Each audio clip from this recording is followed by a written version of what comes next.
So we should be live. How's it going, Neo? I'm doing quite well. Busy night. I came off one live stream to another live stream. Yeah, I see you guys have been doing a lot of Marvel opening live streams over on Spidey Hits, right? Yeah. Yeah. Between me, him, and a bunch of others with the hot new release right now, it's been kind of crazy times in that space. Okay. Do you go by Neo? Should I call you Neo? Yeah, Neo's fine. Neo, Rob, it doesn't matter. I get both. I'm used to both at this point. Cool. So thank you so much for coming on tonight. So I think some of our audience here will know you, particularly those who are certainly aware of the Marvel card world to YouTube space, and then also for a number of sports videos and analysis you do, and as well as comics. But I want to give you a chance just to introduce yourself in a second. I guess I think it's valuable to have you on this channel, even though we do talk mostly about Pokemon, because you're someone who I think has a good, pretty broad understanding, and is very engaged in the cardboard world and the cardboard market. You own a shop, correct? No, I do not. I do not own a shop. I actually thought you own a shop. No, nope. Okay. I do not. I'm just a guy in his basement. I go to a lot of shows and stuff. I don't typically set up. I usually walk, but no, I do not own a shop. So Gotcha.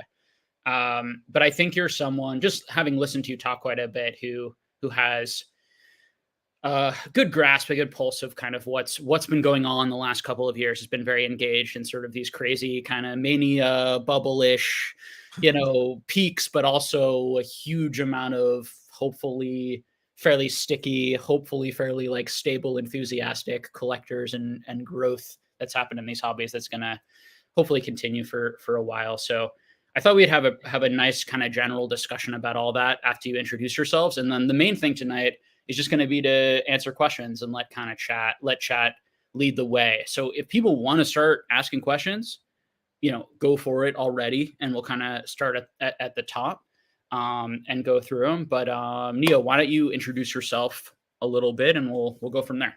Yep, absolutely. So my actual name's Rob. Pretty much everyone just usually in this space calls me Neo, which is actually short for Northeast Ohio, because originally when I made the channel, it was Northeast Ohio Sports Cards. That was a little bit of a mouthful, so I shortened it to Neo and added the comics, because over the 2+ years now that I've got 2+ years already that I've been doing content, I kind of eased into the comic book space as well. So I wanted to snip that in there when I guess rebranded, if you will. But yeah, I've been a content creator for almost 2.5 years now, a little over 2.5 years. Never thought I would be making videos about cardboard or expensive paper or whatever. Kind of slipped into it during the pandemic, got the itch and said, I think I could talk into a camera. Let's give this a whirl and see what happens. But I've collected things on and off my entire life. I'm 41.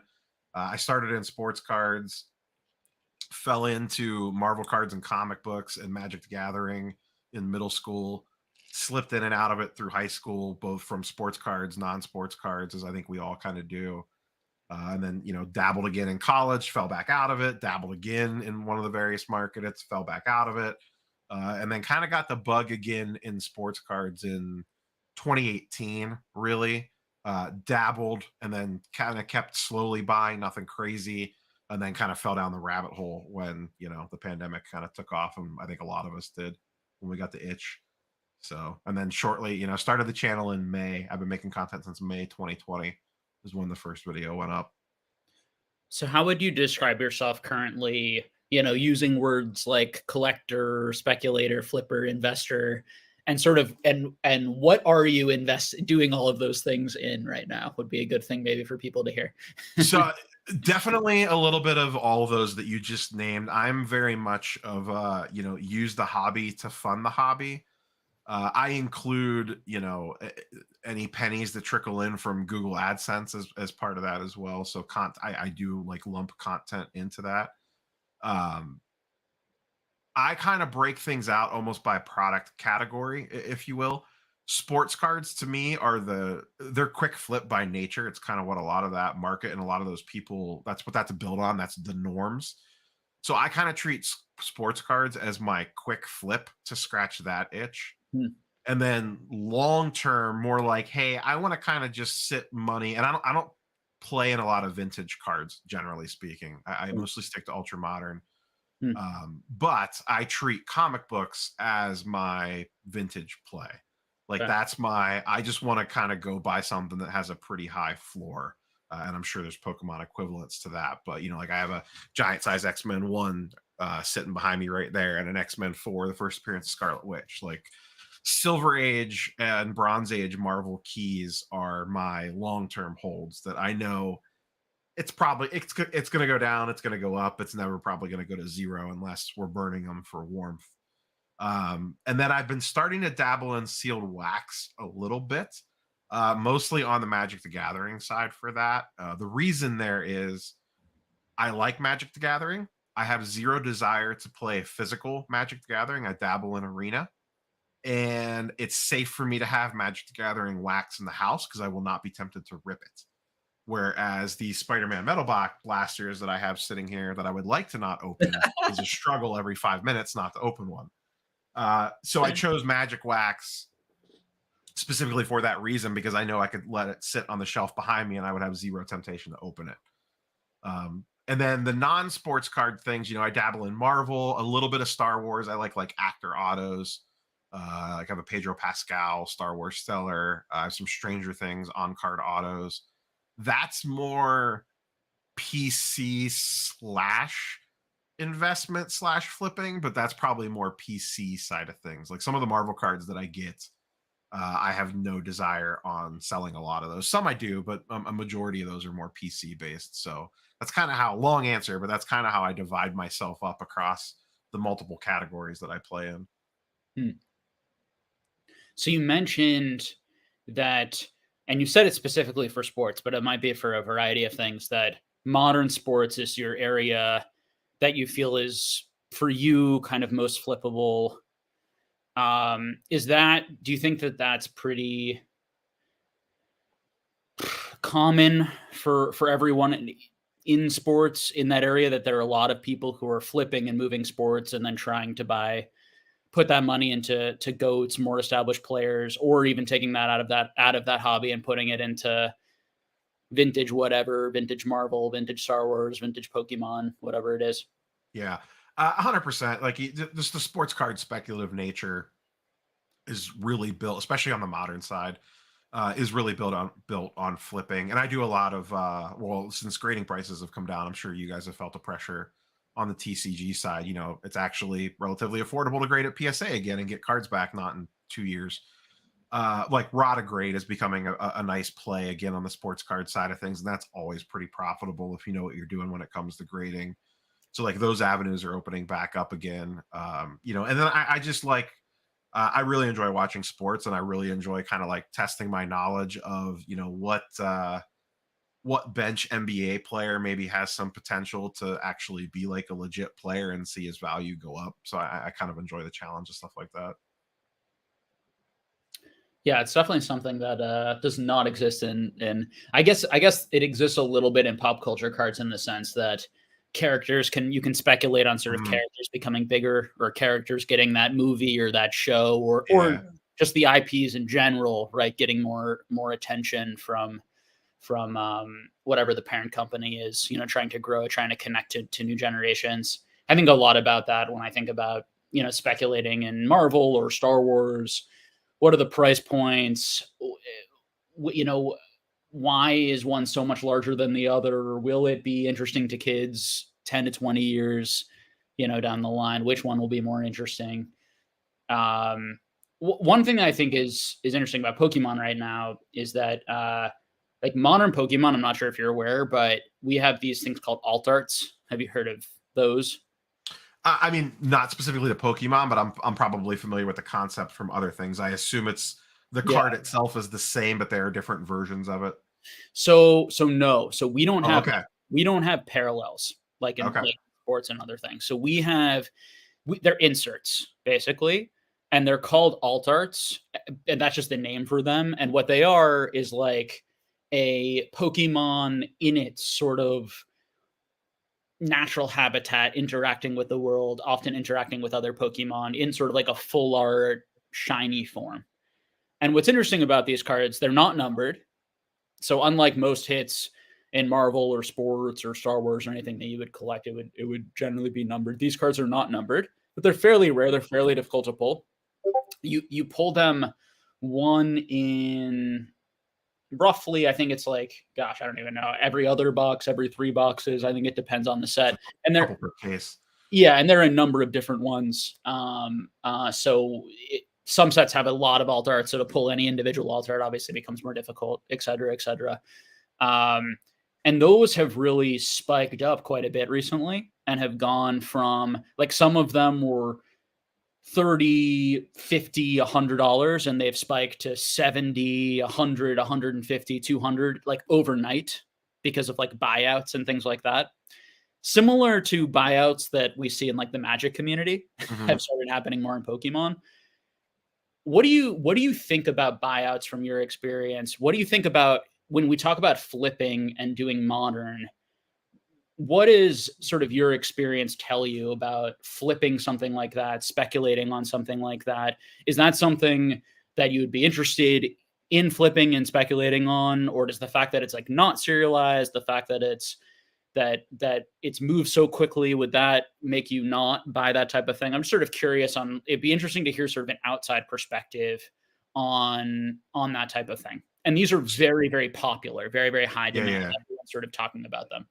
So buyouts in general on the sports card side of things is kind of rare. You really don't see that, or you don't really hear people talk about it like you do in the TCG space. I do think there was some buyouts. No one ever said it by name, but I definitely think it happened around Marvel stuff when the PMGs first started going crazy. There were definitely people trying to gobble up as much of that inventory as possible. My general advice in any collectible market is whenever you see the graph start to go like this, you should probably stop buying and let someone else take the risk. Only so many people are going to get to sell at the top of that peak. And at some point, I mean, it sounds cliche. Everything that goes up eventually comes back down again in most cases. I don't know. Once again, from an outsider looking in, I don't know why this would be any different. At some point, it's going to cool off. So if you're into it for a low level price and you can, whatever X your money on it. My general, so one of my claims to fame on the channel is a saying that I've had is that basically it's they let you buy them back. There's no law, there's no police that come kick in the door that says if I sold a card on September 13th, I'm not allowed to buy it back on January 1st, 2023 for half of what I sold it for today. And you see that a lot in the collectible spaces, regardless of which one you're talking about, where these prices shift so much. Unless it's something ultra, ultra rare, if it spikes, just sell it. I think 9 times out of 10, you're probably going to be able to buy it back for the same price or less than what you ended up selling it for in most cases when you see the spikes on a graph. I think like one interesting question is, because that's like a very common saying, right? From established people in the hobby or experienced people in the hobby. But then the question is like, what is rare? Like what meets that threshold of rare? Because really rare, like if we replace the word rarity with scarcity, which is really more of that like cross section of like where does demand equal like current supply on the market? Yeah. Because obviously like there are items that are extrememely rare, right? Could be serialized to 5, serialized to 10, but there may be nobody who wants them. And there might be items like alt arts that there's 100,000, but there's 500,000 people who want them or whatever. And I think it becomes this sort of, how do you attempt to judge that for yourself? And rather than, because I know Pokemon is not, I just wanted to give you that sort of background to give you a sense of like what's going on in the Pokemon modern market.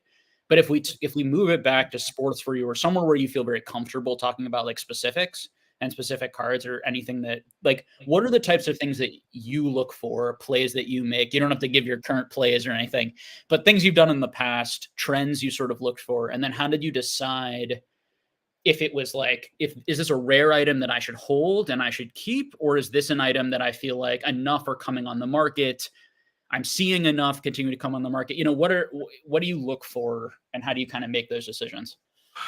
Generally speaking, unless you're looking at some very specific stuff, I actually think most things aren't really that rare in the grand scheme of things in the collectible space. Like when it comes to just unless it's really hard numbered or you can actually like lock in that it's a super super short print, demand is always going to fluctuate. So like to your point, 100% agree that it's kind of this dance that you have to enter into of constantly evaluating demand and, is it going to shift? Because sometimes in a lot of these spaces, if demand shifts a little bit, all of a sudden something will drop in price quite a bit. Mhm. Um, so it's so hard to kind of like you just have to constantly keep an eye on that if it is something that you think is air quotes rare. Like to use the let you buy them back example, like I mentioned earlier, I have a Pedro Pascal Star Wars Stellar auto. Mhm. That's something that I probably would not sell because that like right now I bought that for 1500. I could easily sell that for 25 or probably Mhm. even 3K right now if I wanted to. Three have sold on eBay in the last year. Those cards just do not come to market because I think there's like 80 of them total across the different serial numbers, Mhm. and he's only in one set, and the rumor is that he's not signing that much anymore. So people are hoarding those. They're not coming to market. Mhm. So like that's an example of I think that's legitimately rare, and the people that have them in collections are not letting them go because of that. Now, if all of a sudden it comes out that he has 300 on-card autos in an upcoming set, that could drastically shift that. So that's something you need to keep your eye on because there may be an exit point where you could get out of that Mhm. before those come to market if you're paying attention, and then maybe potentially buy that back later. To use that as kind of like a not so specific example, but like a real world example of kind of how I factor that in on a very specific card. Well, that's knowing the market conditions. That's knowing that Pedro autos don't come up very often. He may or may not be signing anymore in the future. So the ones that are out there, people aren't letting go because they're afraid that they might never see the card again. Mhm. Yeah, I start in a very similar place. I really try to start on that supply side in my head and try to get some sort of objective sense of how much of this exists. Obviously, it's much easier when it's serialized, and then you do a little quick math and see how many. If we're talking about that specific signature, okay, this is Mandalorian. This is when did that show come out? Okay, so the first season that these autographs could probably come in would be this year. Okay, how many Star Wars sets were made a year? Then you can look at the checklist, see which years he signed, add them up, et cetera, et cetera. And then I think that that other side, that demand side, becomes that tricky part of trying to figure out. So, like one thing I try to think about is okay, and it goes back to a good point that you made before, or a feeling, right? And you articulate it like this: that the comics I'm buying feel like they have a floor, or you said the word floor, right? And I Mhm. think part of that comes from this realization of there are so many people who want that for a certain price, and there are only so many of them. And a sort of confidence of like, if it dropped to this price, there would be 10 times 10 times the demand at that point for the number of supply that exists, that the hobby would have to contract 10 times, it'd have to be a tenth Yeah. size theoretically, right? And that's where that feels safer than a card where we think, okay, maybe right now it's super liquid and it's like one to one meeting the market pretty well. But if that demand halved, the value could quickly go down. Now, that doesn't mean that, and could quickly go down to practically zero, I think is the point. Because obviously, if the demand on some of these comics might go down drastically, the price may come down quite a bit, but it wouldn't become worthless because there's so many people who would want it at a certain price. Unlike certain cards where they could print any of these modern Pokemon cards, they could print any card enough that it could become worthless. They could print any comic book enough that it would become worthless if they printed more than there were human beings, et cetera, et cetera. Yeah. So And in sports, specifically on the yeah. sports card side, I mean, plenty of players go to zero that have super high prices because they get hurt. You have injury factor in sports that you don't have in Pokemon or comics. There's off the field issues where someone does something stupid, that they're not supposed to do, whether it be legally or illegally. Um, so there's all these outside factors. They just aren't good anymore. They fall off a cliff. There's really only a handful of players that legitimately hold long term value. Essentially, modern sports is one big game of hot potato of just kind of Mhm. passing it around, hope everyone makes their 5 to 10% on it, and then hope you're not the last one holding it, is what a lot of sports is. To your point, a giant size X-Men #1, I bought that for 4,500. It's right now they're going for about 35 to 3,800, give or take. Like, as that creeps down, you're opening it up to a new pool of buyers, because that's still the second full appearance of Wolverine. It's the first appearance of Storm, Colossus, Nightcrawler, etc. It's anyone that's a fan of the X-Men, that's a key book that they want in their collection. So as it levels down, there's always people waiting, like sitting there waiting, saying, please let that come down to $3,000. I would love to buy one at that price. So, unless, like you said, the whole thing, unless it's World War III, it's always going to have some level of value. And when I buy comics specifically, I treat those as long-term holds. So the fact that I bought that for 4,500 and went to 3,500, I could care less, because I'm not, if assuming, outside pressures don't happen, but in a perfect world, I'm not planning on selling that for 5, 10, 15 years, possibly. You know what I mean? So it's all about, when I put money into something like that, I'm always thinking of, to a degree, loosely, what's my time horizon. If I'm buying a sports card, I'm usually thinking, depending on the card, probably like within season, before a season starts. If I'm spending $3,000 on a comic book, I'm typically not I try to stay away from the whole MCU spec game and all that nonsense, and focus on solid key first appearance issues from the 60s and 70s and early 80s to some degree, because those are just always going to hold some level of value. And then long term, like if you look pre-boom, pre-COVID, if you look at like trend lines on pricing tools, Silver Age keys just kind of always just go like this. It's like an on ramp. It's not like this. It's just like a nice smooth, 5-10% a year. And I think you could kind of track that out. So as long as you're not buying at the peaks and you're willing to hold for a long time, I personally feel like in a collectible space, they're fairly safe, as safe as anything can be in this world. Yeah, it's very, everything has its pluses and minuses in my mind. And so much, I feel like, of what we try to do is we do try to feel safe to some degree. Yeah, as best as we can. In these items that we know are highly fueled by, basically people liking them, people wanting them, stores of value, popularity, rather than having, that intrinsic value, that value, that it's producing something. But I do think that certainly, the longer something, when you have an item that has remained at quite a high value for a very long time, and you have a sort of thesis or a theory backed by hopefully some actual data, that the IP or whatever you're buying into and the collectible class itself, whether it's comic books or cards or toys or whatever it is, how is that overall market sort of doing and trending? And is that popular with new generations, or multiple generations doing that sort of thing? One. And then two, the specific IP that you're speculating on or going into, are they making more movies? Are they, how much are those companies making? And I think that right now, at least, it's massive. The answer is all of these things are still, these IPs are doing extremely well. And, just talking about maybe Marvel, Star Wars, Pokemon, massive, massive juggernauts.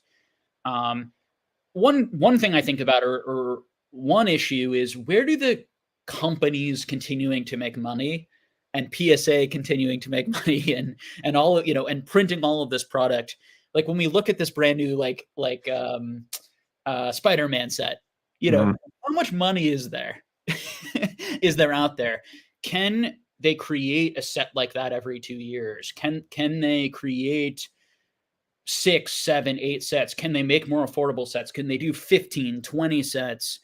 Or will that take the buyer's pool money, and rather than more sets bringing in enough demand to kind of keep fueling the hobby, which is sort of that one side or that hope of them producing more product, will it oversaturate the hobby? And we can talk about it with sports too, with all of the one of ones, all of the, 360 products or whatever a year, all of these types of things. And does all of that printing help bring more demand and excitement, or does it really lower the value of everything or most things? Or how do you think about that interplay, and how do you think these companies are doing right now in the various areas? On the Marvel side specifically, I think they're doing okay, but I think that's not by choice. I feel like they would print more if they could, but I think Upper Deck, in the grand scheme of things, when you're talking about the card space, is smaller, and I think they're having trouble meeting. I think they got very caught off guard by the Marvel demand that kind of basically came out of nowhere the last 2 years. Like Marvel cards specifically went from okay, this is a cool product, we put out a couple sets a year, we do pretty well on it, to oh my god, everyone wants these things, they're being talked about all over the place. And I think they're having problems scaling up. They're behind on schedule printing just like everybody else is in the cardboard space. There's hockey sets that are months and months behind. Spider-Man Metal, which came out a couple weeks ago, was supposed to come out in the fall of 2021. So that's almost a year late. I pre-ordered my first boxes of that set in like October of 2021. Mm-hmm. And they were supposed to come out relatively quickly at that point. And now we're in September of 2022, and they came out, late August, I think it was the official release date. So, they're having problems keeping up. So it's kind of almost saving them from themselves, if you will. Now, the interesting thing about this release, I mentioned the blaster boxes earlier. This is the first time that they've done a retail release that I'm aware of for Marvel product. Now, you can't get numbered hits out of the retail release like you can the hobby boxes, and that's, the PMGs is kind of what drives a lot of the Marvel card frenzy right now. So they kind of protected the product a little bit from that perspective of not putting PMGs in the blasters, and then this allowing kids to potentially find it on a shelf, or someone that doesn't have $600 to spend on a hobby box to grab a $30 blaster at Target or Walmart or Barnes and Nobles or whatever. So that's how they're kind of like trying to bring in a new wave. Plus, the thing that you have now that you didn't a few years ago is content. You have IG, YouTube, this, that, and the other thing. People talking about it randomly showing up on someone's homepage. Hey, I like Spider-Man. What's this thing? Click on a thumbnail. That's kind of something that's new over the last, across all the collectible spaces, really, like over the last 2 years. Like, I'm sure there was always Pokemon comic book sports card channels. But I'm sure, you could correct me if I'm wrong, I have to imagine the amount of Pokemon creators that exist today, as opposed to, let's say, early 2020, is probably a lot more. Mm-hmm. So, yes, like, that's a weird X factor. I don't know how that factors in, like the fact that there's all this content now around all these collectibles. Yeah, and I'm going to add, so, I mean, I think all of the content in the communities and these types of things certainly helps connect. But I think it also breeds a lot more people flipping, speculating, trying to make that money on grading. It makes it with a lot more interest and demand, and it makes a lot more competition. And I always, going back to something you said earlier, like, who is that guy who's buying at the end? Is that someone who's just really happy to get the card? Is that someone who is new to it and thinks that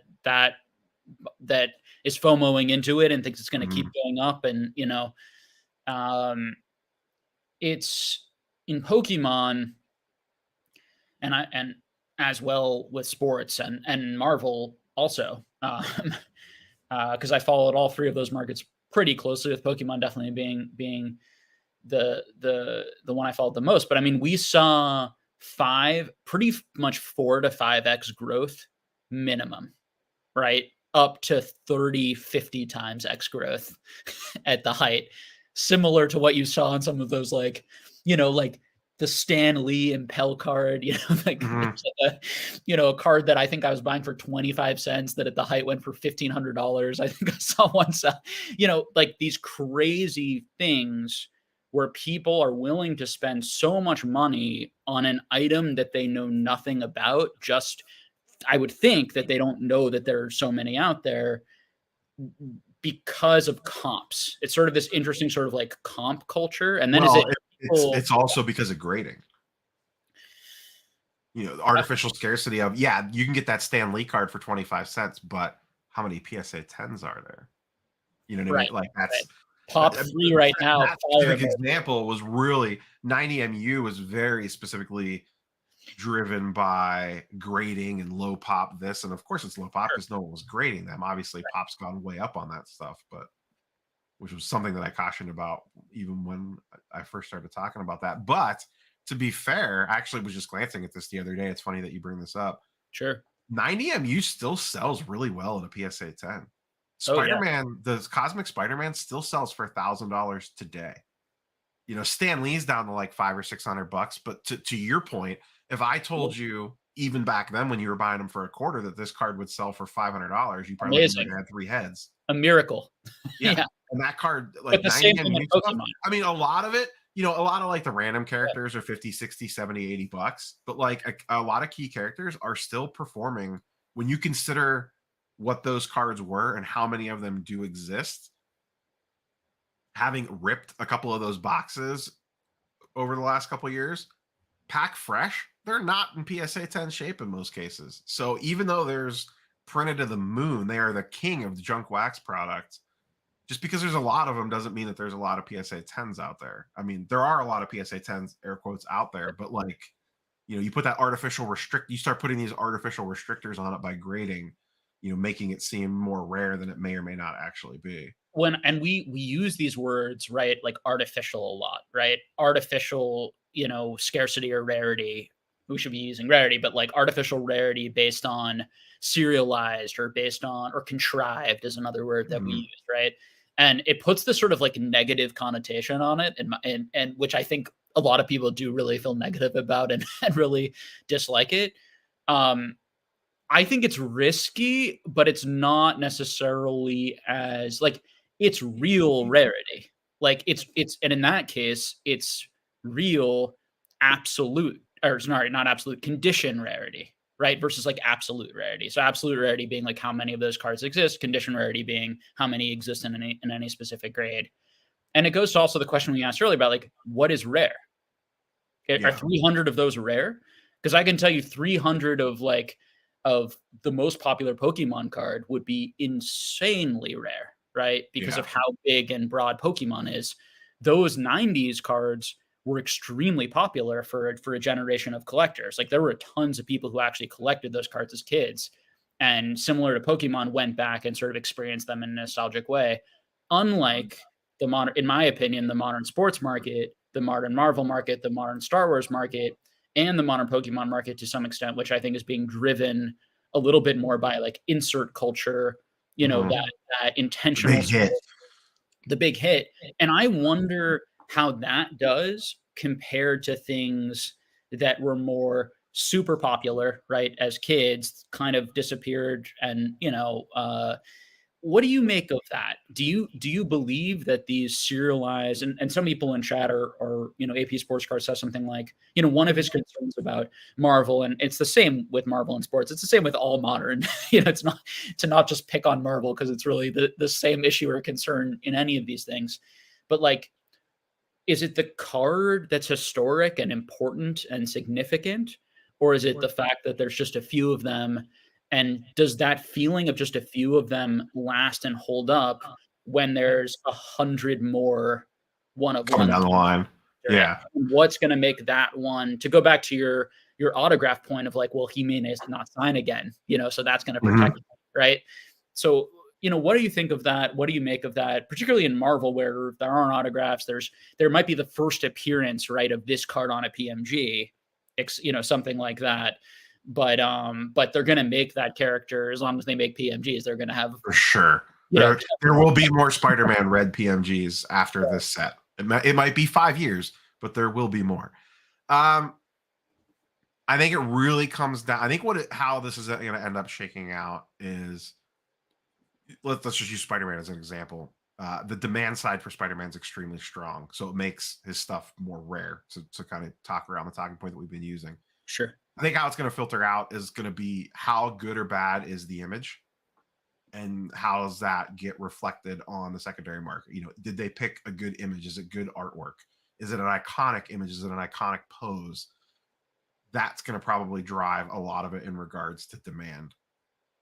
I think they are going to be a little, just to speak PMG specifically. So they've stated they're only going to put PMGs in metal sets. And I don't think we're going to get a metal set every year. So it's probably going to be one every 2 years. And they're probably going to hop around from property to property. Like I wouldn't, the rumors are already about the next metal set potentially being Metal Avengers or Metal Wolverine. So it would be a Wolverine or an Avengers focused set. Maybe you get a if you get a Spider-Man card in that, you probably get one or a high and a low series the way they've been doing it. It's not going to be like Spider-Man Metal where there was like 3 or 4 different images of Spider-Man in this set. Mm-hmm. So, you know, if you kind of factor that in, and if it's an every 2 year, if you get one Spider-Man Red PMG every 2 years, does the demand for Spider-Man hold or rise even higher than that over that time frame? It just depends on how, you know, do they want to make the printers go burr, to steal a Rudy phrase, you know, and keep printing these things into the ground. I think they got enough premium sets to mix into the middle that they could kind of spread it out. And then it really just comes down to the character collector. How popular is the character and how popular do they remain? Now, low end characters, you're probably going to get PMGs super cheap. You know, you're already starting to see it with this release of Metal. Like there's some weird characters in there that shouldn't be in a Spider-Man set, like Magneto's in there. Doesn't make any sense at all, but he's in there. I don't mind the artwork on that card. You can get the red PMG for a couple $100. I like Magneto. I might pick one of those up for a couple $100 just to have one. He's a cool character. Looks good. Nice color match, red on red. Prior to that is 2017 one would go for $500 or $600. Also a cool image. But you know, now you're adding 2 Magnetos because there's a high and a low series. So now we're up to 3 Magneto PMGs. He's a popular character. Is he that popular that they could keep rolling out? Actually, it's more than that because he was an X-Men Metal too. So like there's 5 Magneto PMGs now that exist, unless I'm forgetting one. You know, characters like that, I think, get affected a lot more unless the artwork is just so off-putting that people are just like, on that one and don't factor it in. So, but that I'm gets gonna tricky. add, You know, like, who's going to determine what's a good image, what's a bad image? Upper Deck could pick something that they think is a killer, but the secondary market might be like, nah, not really. and I want to say, like, I'm not saying that um I think another interesting thing, and I actually did a consult with someone recently who asked me this question: are the movie characters in Marvel going to compete with the PMGs? Are the movie characters actually going to be more popular than the actors with kids and with multiple generations than the PMGs? And should I be investing in like the Black Diamond, you know, the Infinity Stone card over the PMG, or speculating on that? Which one's actually going to be more popular? Or are all of them going to compete? Or are you going to have like very separate, you know? And I think it's like my instinct, and you can tell me, someone who I'm sure knows quite a bit better than me, is that you have a lot of people who are coming from sort of that comic space, who are very tied and connected to the comic book art, to the characters. And so getting like their favorite comic book pose or one of their favorite comic book poses on a card or on a PMG is going to be something that connects to them a lot more than the actor or the character. But I wonder with kids, and I wonder with you know, and particularly when we add autographs and then people from sports, are they gonna, it's this interesting sort of thing where like obviously PMGs are massive in sports, but also like those sort of like autograph stone, you know, kind of flawlessly looking, you know, or whatever, you know, national treasury looking cards. I'm interested to see how all that works out. And will they start upping the printing of all these sets? And the bigger it gets, will they start printing? I don't know, how many Marvel sets do they make a year now on average? Probably about 4 to 6, but those could vary wildly. Like they'll put out some MCU sets that are like specific to a show or a movie.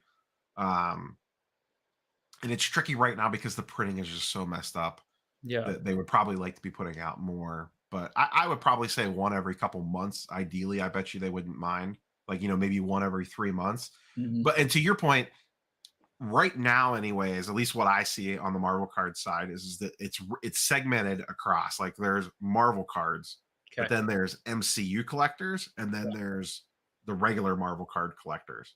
Okay. The MCU segment is a lot. I know a lot of people, myself included, I completely ignore the MCU stuff. I just, and to your, it was exactly what you were talking about. To me, having a random picture of Tom Holland basically screen clipped from the movie and put on a card does nothing for me.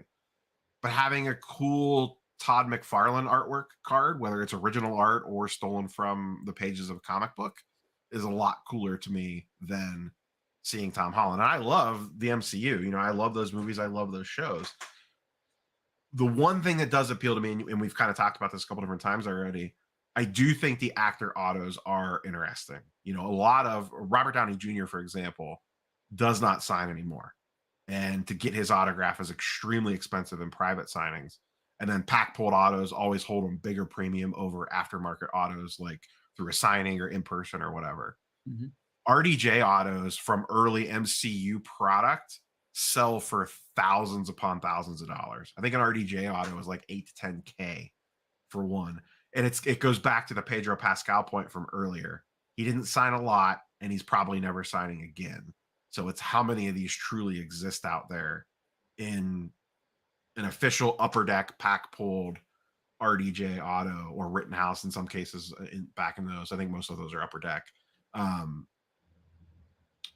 You know, how many of those truly exist out there, and there's no more coming to market most likely. I mean, sure, something could always happen, but you know, RDJ's on the level now that what would he probably charge upper deck to sign to make it worth his time? And can they even print a product with a price tag high enough to justify? Or if it is, it might be like, hey, there's like, it's out of 5 in this set. And is that really going to be enough to swing the market that much? So I do like the idea of the actor autos. I'm personally not sure of, is this random Chris Hemsworth card with some gemstones in the bottom of it going to be popular in the future? I don't know. But I see the other side of it. Like I see your point of, if I'm 10 or 15 years old now and all I know is going to see the latest MCU release, I maybe have never read a comic book in my life, but I watch every hour and minute that comes on the Disney Plus.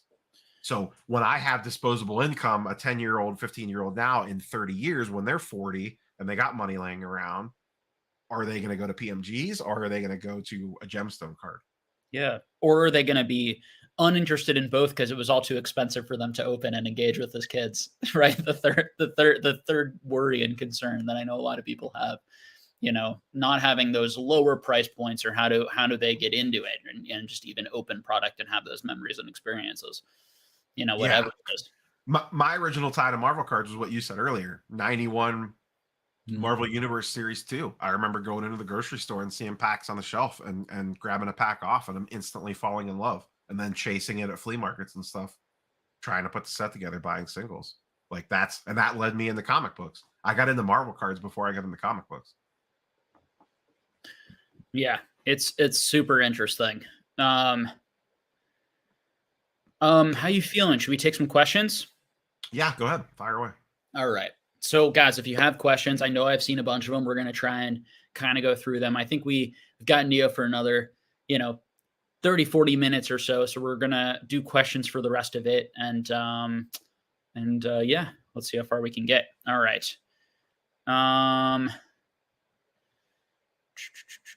Question for Neo. Okay.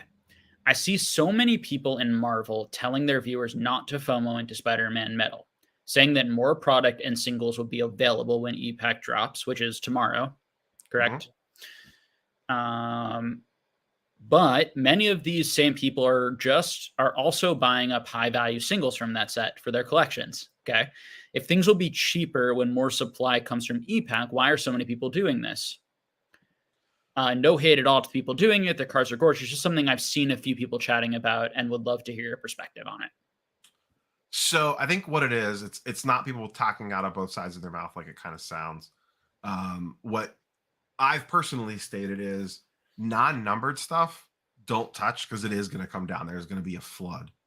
But the numbered stuff is the numbered stuff. We know exactly how many of those exist. If one of your characters that you collect comes to market and you want to grab it, then go for it. But the non-numbered stuff, like if you're just talking about like base level parallels, like the golds, the grandioses, the palladium inserts, which are 1 per box, 75% of the inventory is on EPack, and that's probably going to go pretty quick.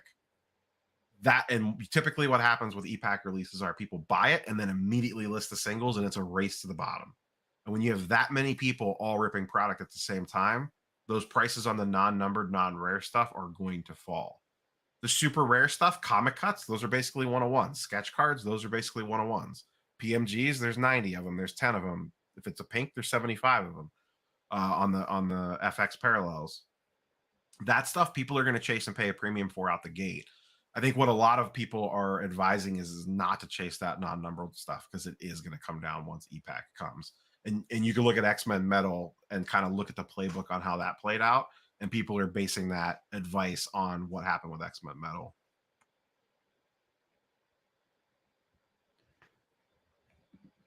If I wanted to liquidate some of my extra alt arts, which is these Pokemon cards I was talking about, but would expect 8s if I graded them, would it be better to sell them raw? I guess I'll take that.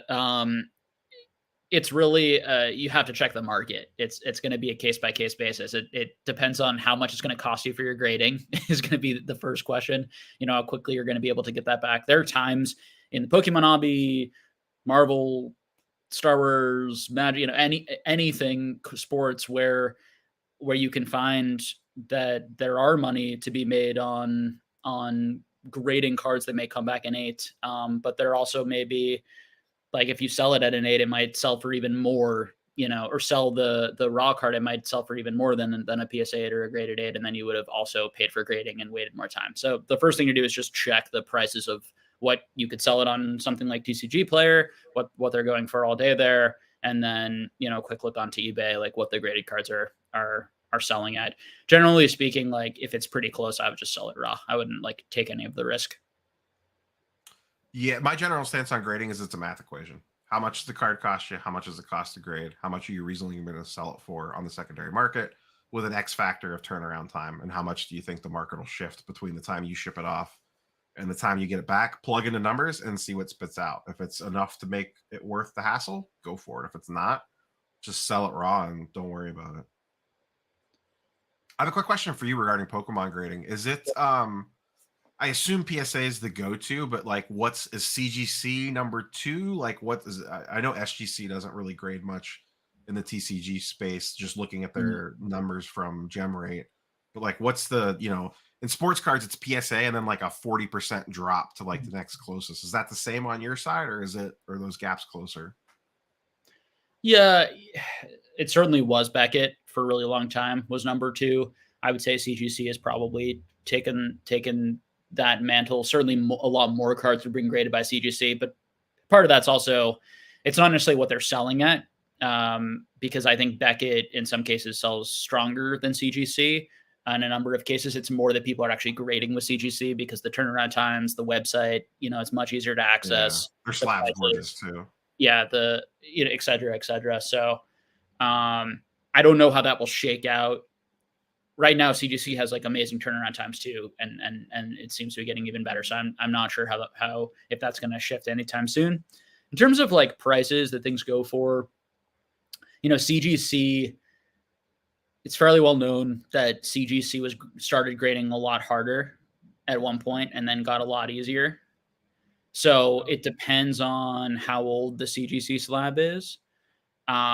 Because some of the first CGC like perfect 10s are like go for closer to black labels, and they were going for closer to black labels in Beckett. But then as time went on, it was much easier to get them. The pops, not much easier, but somewhat easier. And prices are starting to reflect that more and more, where the black label is still holding quite a bit of a premium, and the CGC 10 has come down quite a bit.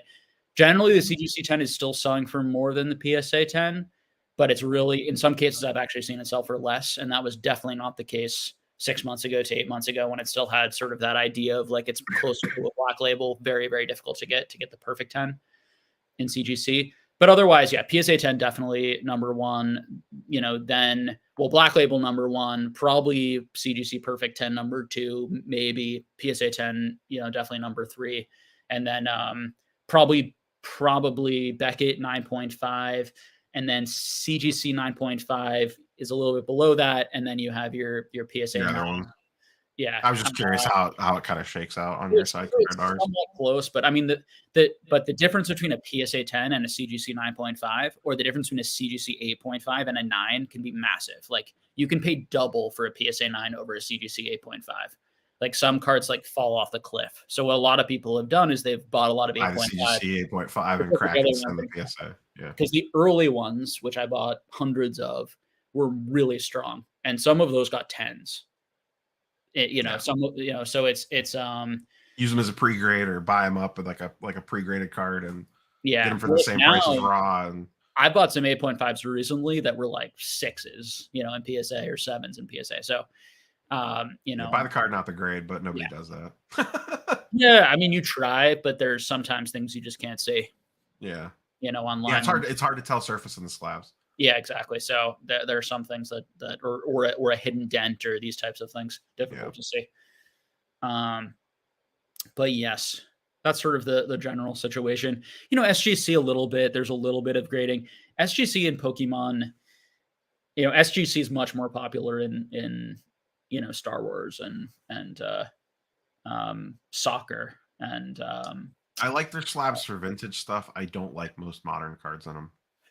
Yeah, they seem to do and hold really good value. Like I have some like old 1930s and 1940s and 1950s, like I have like 1930s like Mickey Mouse cards and they do fantastic and vintage. They are on par with PSA or very close to it. They sell really well, and they also grade really accurately. I think they do a nice job. Whereas I find at those high grades, I have a lot of CGC 10s that have pretty noticeable dings and things like that. Now, of course, you can find PSA 10s like that too. Yeah, you can find if you dig hard enough, you can find whatever example you want to find. I think there's a lot more people. What I would say to people, there's a lot more people who will pay the premium anyway for the PSA 10. Whereas I think if you have an SGC 10, they're going to look much closer at the card.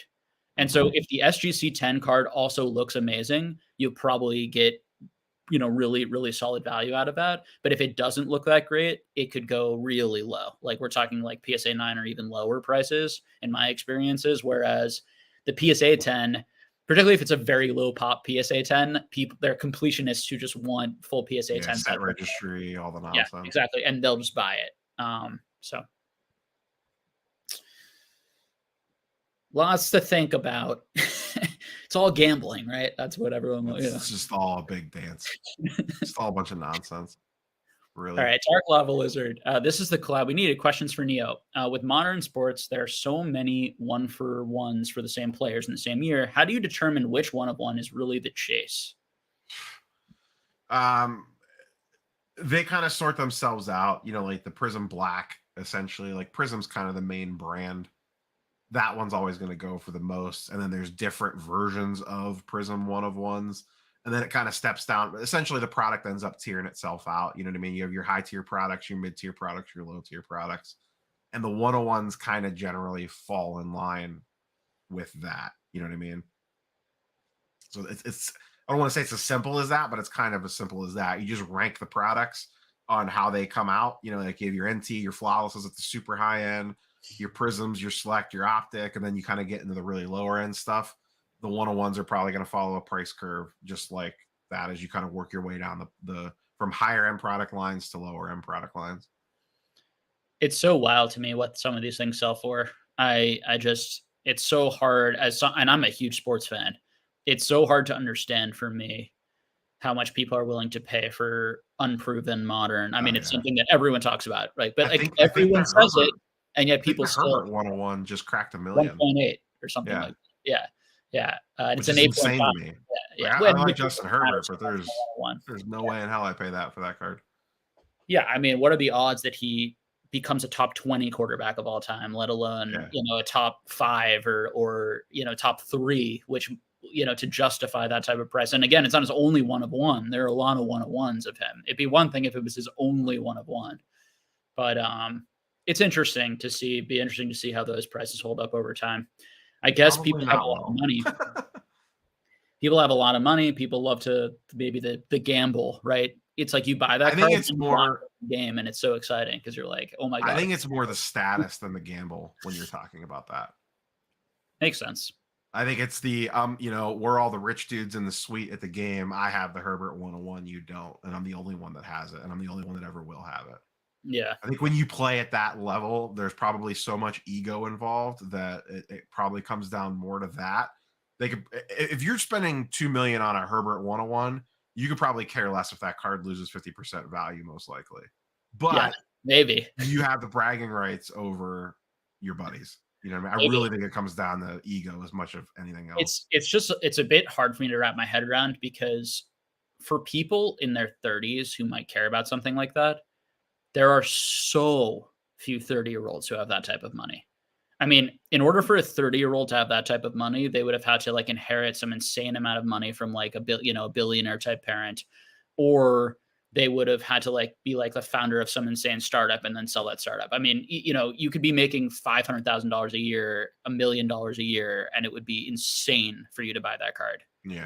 As a 30-year-old. And I don't even know if it's all 30-year-olds though. I mean, I think it's 30, 40, 50, 60. You know what I mean? yeah, There's in sports, it's a lot ego of doesn't go away as you get older in most cases. yeah, Some cases it gets worse. sure. Heck, it could be like the freaking player themselves. Who knows? Yeah, that's the thing. You don't know. It could be the owner. I mean, Yeah, exactly. there's Who so much knows? big money that flies around that stuff. It's hard for me to like put it in perspective because I'm buying, $50 cards, but Yeah, and sports is so broad and so many age groups. I guess you I get a just lot of think overseas money too in that stuff in some cases, especially basketball. There's a lot of overseas money in the NBA market. it's interesting. All right, let's see. If you want to answer this, also buy, sell Kareem Hunt after his week 1 performance. I generally stay away from all position players in football other than quarterbacks.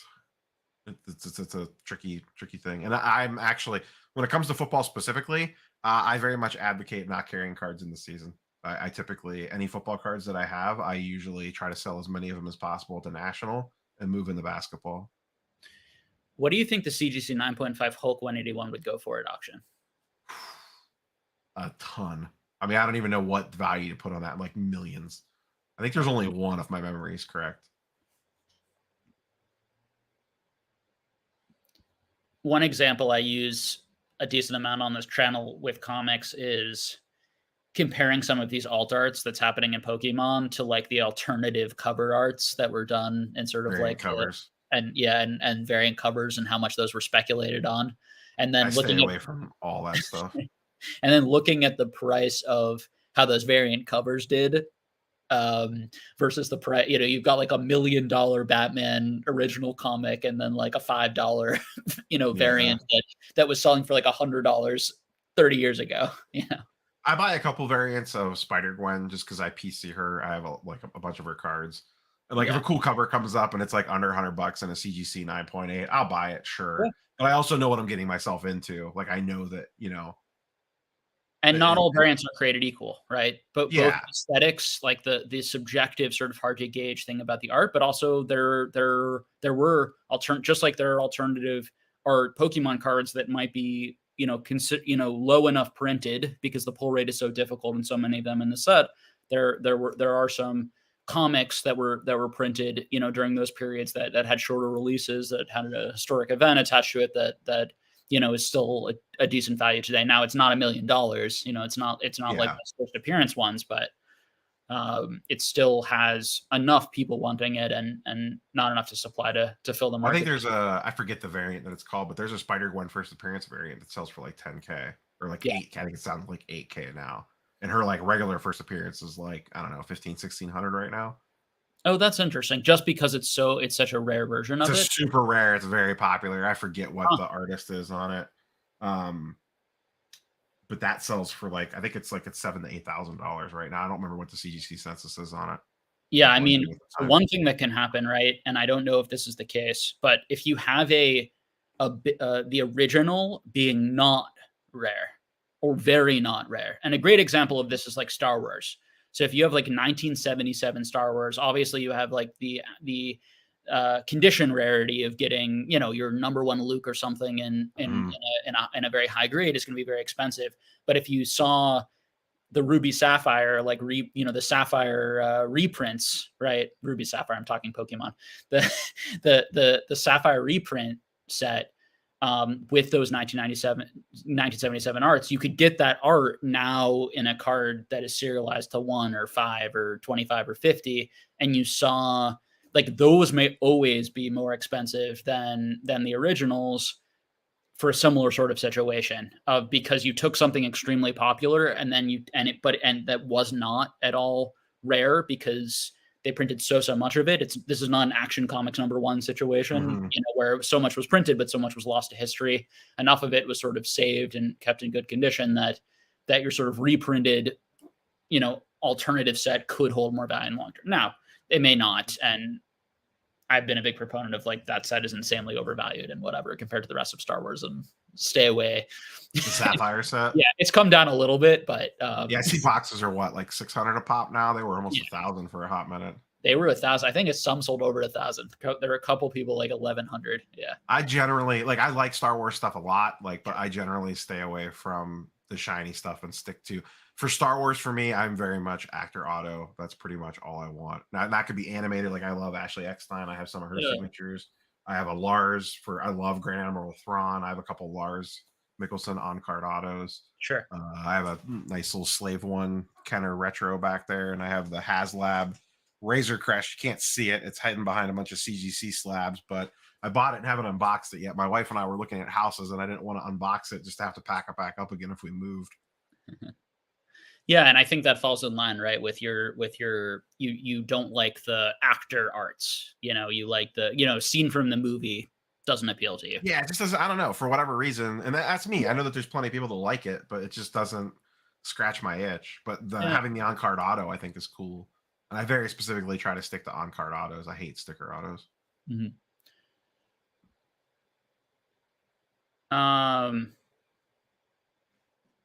Let's see. We touched on some of this Marvel. I mean, I guess we can touch quickly on this. So and maybe changing the question slightly, like what Marvel sets do you think will be historic? Might be an interesting question. What will make some things in the modern era historic and stand out? If you want to maybe answer it that way, it could be a good, interesting way to answer it. I think 90MU will always have a place because it's always going to be a lot of people's first Marvel set. 96 Marvel Masterpieces is like the gold standard when it comes to Marvel stuff. It's not the first Marvel Masterpieces, but it's insanely rare. It was very short printed. Has tons of demand behind it. The artwork's fantastic. On the more modern side, I think it's the 2 retro sets and Fleer Ultra Spider-Man are like the gold standards of the modern sets. And then from there, it's like TBD at this point. A lot of people are really talking up Spider-Man Metal. Is it a really good set? Yeah, it's fun. It's a great set. It's cool. There's a lot of quality control issues. Some of the images are some of them are really good, but I don't think it's on the level of like a Fleer Ultra Spider-Man 2017 or a Retro 13 or 15. And those were the first sets that had PMGs and jambalayas and a lot of the other sports insert crossovers that kind of drive a lot of that. Those are probably be my 5: 90MU, 96MM, and then those kind of 3 2 retro sets and 17 Fleer Ultra. And then we'll see what happens from here. As of right now, I don't know that I put anything above those from the more modern releases. X-Men Metal was a very disappointing release. It kind of screwed up the PMGs. And Spider-Man Metal, like I said, it's good, but I don't think it's on the level of those. A lot of people will criticize. A lot of people in the Marvel card community do not like that 90MU got as much hype as it got. Like they didn't understand it because it was an overprinted thing or whatever. But I think they were underestimating the nostalgia factor of that set. That for a lot of people, that was Marvel cards. Like that was a big part of a lot of people's childhood. So to me, and once again, I might be personally biased on that because it was for me as well, that those early 90 Marvel Universes set hold a special place in my heart. But I think I'm not alone on that. I think there's a lot of people that feel that way. How about 1966 Donruss? Come on. They're cool, but I think excuse me. Like those sticker sets and stuff have like the weird jokey thought bubbles on them and stuff. Yeah. I think that turns a lot of people off. They're cool looking, but like I think that hurts it as much as it helps it. They're always going to be like that quirky, weird thing. Yeah, I think it's I also think a lot of people don't even realize that those exist. Yeah. I think a lot of people think 90MU is like when it started, when in reality there's like comic image sets that came out in the mid 80s. There's tons prior to that. Yeah. And some of those are really cool. Like I like a lot of the comic image stuff. I was actually just sorting through. I have a bunch of which actually this will probably answer some questions. I saw a lot of people ask about CGC signings and stuff. McFarlane's doing a CGC signing, so I've been digging out. This was an 89 comic images McFarlane only set.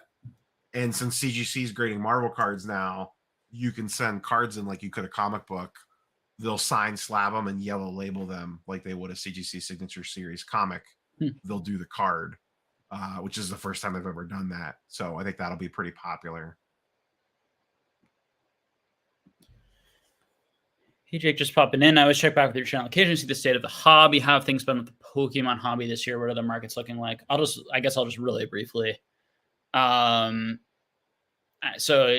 a lot has happened, and I would say there were two sort of bubble burstings to some extent. I would say one was a little over a year ago, and then the last one was more around the I would say end of last year, and then kind of bottoming out in like January-ish, December, January. And since then, I think we've seen some things go up, some things go down, a little bit more of kind of like a normal flow related to what we normally see. Like some seasons tend to sell better than others. Some seasons people tend to be buying more than others, seasons of the year. And but the macroeconomic situation with inflation, and there's always overreaction to negative news and overreaction to positive news, one way or another. Obviously, we had a particularly bad day in the stock market, worst in 2 years, basically today, on some, bad inflation news that may lead to, after some good inflation news a few days ago, that may lead to some more Fed rate hikes or sustained extended Fed rate hikes. So obviously the market's nervous about that and afraid about that. And will that lead to more hiring freezes, which then leads to people, losing their jobs or not being able to get jobs, and that leads to less expendable income for your pop culture collectibles? Who knows? And who knows how much of that's already been factored in and priced in versus, because the pan could get like real bad. Like obviously, there's tons of available jobs right now. Like the pan could get real bad. And anyone, in my view, who tells you that like somehow magically the card market is just immune from the broader sort of economic environment, I don't understand that particularly. But I also think you actually have to think about how will it really affect it, and what will be affected, and then what parts of the market will be most affected. A lot, but again, at the end of the day, a lot of that is going to be speculation and very difficult to predict. I think, my general, not financial advice, opinion and perspective is just sort of slowly buy the stuff that you enjoy and that you like. Try to get them at good auctions, and don't FOMO, don't rush, and be comfortable with things going down. If they do, 20, 30, 40, 50%, and then also be comfortable and it's possible things, track back up from here. And we've already found a stabilizing point for a number of things. I don't know. All right. I assume nothing to add on the Pokemon market. No, you can pretty much rinse and repeat that and really apply it to anything. Yeah. Yeah. I think it's part of why I thought bringing you on would be great for people to hear, because as someone who tracks all of the markets, it's very similar across the board. And it's very similar. I do think the sort of serialized versus non-serialized insert sort of Pokemon thing is fascinating. I wish you knew more about the Pokemon market, because it's super amazing. Like Pokemon is unbelievable that these cards can be this expensive when you think about how many are printed. And it's so much bigger and more robust than these other card markets. It's kind of insane. When you think about like the amount of money that that goes in, that like allows like an Evolving Skies booster box to be $200 right now, with the amount of boxes those are, versus like, Spider-Man, how many of those were printed? Do you know offhand? We don't. The blaster boxes specifically, we don't know. Hobby boxes about 51,000 is the guess. Yeah. And you can figure it out because you're guaranteed one number card per box. So you could sit down and figure out the math on it. So there's no guaranteed numbered cards. So they could literally print these to the ground if they wanted to. So we have no idea. Hobby boxes, we have a pretty good idea that it's low 50,000s. So it's another reason to be careful in this set about non-numbered cards, it sounds like, because they could literally print them endlessly. Yeah, if they so chose. And now, once again, it gets back to, has that already moved off the printers and they printed what they're going to print and they're done? You know what I mean? I don't think that they have the luxury of going back and saying, hey, print more, because I think it would screw up their future releases because they're so tight on their schedule already. So you're probably a little bit protected there. You know, Sure. they're not like, you know, Hasbro or Pokemon, where they could be like, oh yeah, let's print another wave of booster boxes on those, no problem. You know what I mean? Because they have so much printing power. You know, those guys go to the top of the list when it comes to printing stuff. Upper Deck, as big of a company as they are pretty low on the pecking order, probably, when it comes to, you know, you have Pokemon, Magic, Topps, Panini, probably a bunch of people that I don't even realize, and then, you know, probably Upper Deck in there somewhere. So when it comes to slotting that space, because what is it? There's like one major company that pretty much prints everything, isn't there? For the most part. One major company that prints everything for what? Sorry. Cards in general, like across the board. Isn't I forget that, I'm blanking on the name. Millennium. Yes, I think it's them. I don't remember. Yeah. But I was under the impression that essentially one company really prints most of this stuff for everybody. Yeah, I mean, speaking of that, just popped into my head sort of the news on Fanatics and Panini and them maybe causing issues with their printing. But that's that's the worst kept secret in the world, is that Fanatics is going to buy Panini. I don't have it solid anywhere, so I haven't made the video. I don't want to be too speculative, but it's probably going to happen. It's just a matter of when and like what are the details on it. Yeah. Okay. Let's see. Trying to hit every question. Is autograph cards in Marvel going to be a thing? I know it is in comics, but artists signing cards. Yes, that's kind of what we talked about a little bit with the McFarlane thing. I think now that CGC is going to do the witness signatures, I think it has potential. You know, whether it hits or not, I don't know. But it's definitely, they're going to try it with McFarlane, and that'll be a very good test case to see how it goes. It's $125 per signature, so we'll see what happens in the secondary market. It's a very specific question. Do you think a Bounty Hunter's Yoda sketch card should be graded, and what is the value? So the first thing is what, you know, who, because Yoda was puppeteered potentially, so there are different voice actors or puppeteers that could have signed the card. One, so you'd want to know, you know, I'd assume he's specifically speaking Otto the artist, because it's a sketch card. Oh, it's a sketch card. My apologies. Sorry. Good catch. That's all right. Yeah, I personally am not big on grading sketch cards. I don't see the point. Unless it's for protection. Unless you just want it encapsulated to protect the card, I get. But I don't think the number grade is going to swing a sketch that much one way or the other. People do tend to pay more for them. I do see that. So if the card, because often sketch cards get handled and potentially handled pretty roughly from the artist, and so I do see like them getting somewhat lower grades. I wouldn't like say don't do that. Actually, I personally don't see much value in it. I agree with Neo, but I have seen in the market that there's been some value, but that value is way less important than just the aesthetic. You know, the first of all, the character, which you have Yoda, which is definitely a top 5 to 10 character for sure. And then you have the artist is extremely important, obviously. I mean, the hugely valuable sketch cards tend to have the famous and desirable artists. So you want to know which artist it is and check to see what, if you can check to see what their other cards are going for, and then check to see what like a similar looking you think Yoda sketch card is selling for, and kind of go from there. I have no idea. Sketch cards are like a weird market inside a market inside a market.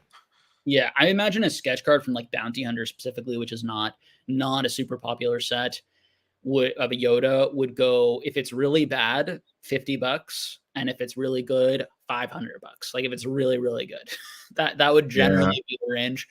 But you can have crazy good ones that even go for higher than that. And then if it's a famous artist, that could change it. Yeah, on the Marvel card side of things, the image and the artist matter more so than what set it came out of in most cases.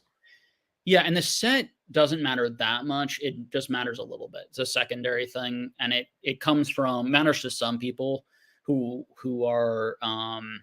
who think more about how expensive it is to pull a similar type of sketch card from that, and then they can look at the checklist and see which one they want. I'm not a big sketch card guy. They're cool, but like I've never really had a big desire to like hunt them down or anything like that. There's other cards that I would rather buy before a sketch card in most cases. Thoughts on Disney's new Lorcana TCG? What are your thoughts, Nia? Are you familiar? Yeah, so I have seen this because for whatever reason, Facebook seems to be putting it in front of my face in like random posts and stories. And what my LGS just did a post about it as well. I think there are probably some pretty good reasons why they're targeting you. Yeah, well, that's true. Am I gonna buy it and play it? No. Am I intrigued about buying some sealed wax and sitting on it? Yes. Will I go crazy? I mean, we really don't know much about it at this point. It's not even supposed to come out till what, late 2023, I think I thought I saw. Like second half 2023. I don't think it's that far. Is it that far? So I know that they had my LGS that posted about it said late second half 2023. Okay, interesting. I'm sure that could probably change 18 times between now. They just had September 9th. I think they had sort of the unveiling event. Yeah.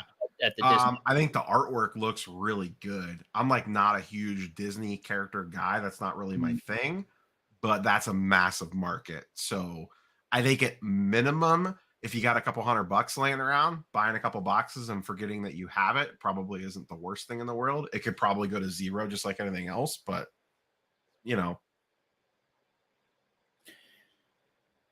Yeah, I'm super excited about it, but again, it's, we'll see what it looks like. It's not something that I plan to like stonk out on. It's just something I plan to like collect and enjoy. I would really hope that it's like cheap and just fun and enjoyable. Probably not going to be the case. No chance. Yeah. Even if it is, the flipper / speculator market will probably ruin that dream. Yeah. So there's definitely some Disney characters that are some of my favorite characters that I will probably get, but my thinking, and one thing I say on this channel a lot, is like, I work to afford my collection. And part of what I mean by that is like, I'm going to like make some money, flip some cards, do some speculation stuff to afford putting money into something like that. I am not viewing that as like my ticket to the moon. Mm-hmm. Let me put it that way. That's going to be something that I can do because I've made moves and worked hard and spent lots of hours buying and selling and in markets that I really understand and that are a lot more established in the card space, and then stocks and real estate and other things that are whatever. So that's how I think about that, not as something that I'm going to like, going to stonk out hard on. But we shall see. I might change my mind. I mean, if I really love it and I think it's awesome, and for some reason people are sleeping on it, which I don't think is possible. It's getting pumped already 2 years out. So it's let's see. And we'll have to see with the card. I mean, if it's really 2 years away, that's the card sort of general market. I mean, I guess it'd be a year. Late 2023 would only be a year. Who knows what the space, what the space will look like. And, I'm interested to see what happens with Fanatics and more non-sports type stuff and how much of that fills, like how well do all these types of sets do?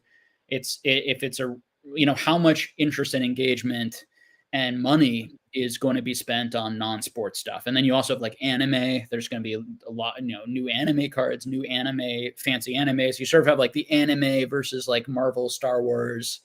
You got the Japanese anime versus these like these other IPs, and people are sort of speculating on all of it in card form. I assume you don't do any anime stuff, like any of the not card wise. No, I mean like that's what I meant. Yeah, not in the card scene side of things. I watch a couple. Like I like what the heck was the I'm gonna draw a blank now on it. Big fan of like Record of Lodos War, which is a really old one. Trying to remember another one that I watched. Kind of like whatever sometimes Netflix throws up at me on occasion. So I want to respect your time and just check in. Are you still, you want to call like it in, you want to do like a couple more questions and then? Yeah, we could do like a handful more questions, like 10, 15 minutes. That should be good. Okay. 10-15 minutes on my channel is notoriously 3 hours. So as people, I've fallen, my biggest trap is that you do the 2-hour live stream and you have a couple guests on, and then it ends, and then you and the guests hang out in the back and talk for like 3 more hours. that also. So yeah, we could fire off a couple more, and then we can wrap up. Is having signed cards similar to having comic book signed? CGC has signature series for signed comics. I think we kind of knocked that one out earlier with the McFarlane talk. I think so too. Okay. Question to Neo. Have you been buying much Star Wars as of late? If so, what sort of stuff? You've answered that too. Yeah, like I said, after on-card autos is pretty much my Star Wars focus. I try to stay away from the shiny stuff. Let's see. I'll grab some new ones. Yeah, these are questions from 20, 30 minutes ago. As my live streams go, I drastically far behind on chat. Nature of the beast. Would you say talking about prices of singles more now than in the past has helped or hurt the singles market? Any thoughts on this question?